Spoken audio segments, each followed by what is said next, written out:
Samantala, pag-endorso naman ni Pangulo Aquino kay DILG Secretary Marojas, pinaburan ni Davao City Mayor Rodrigo Duterte.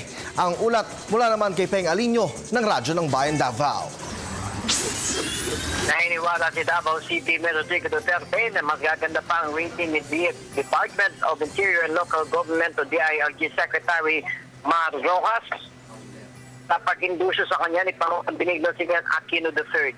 Ayon kay Duterte, sa kanyang palatuntunan sa telebisyon, nagikan sa masa para sa masa o galing sa masa para sa masa, na dito gaganda ang rating ni Rojas, nakasunod lamang ni Vice President Jejomar Binay na matagal na nagpapahayag na tatakbo ito pagkapangulo sa darating na halalan sa 2016.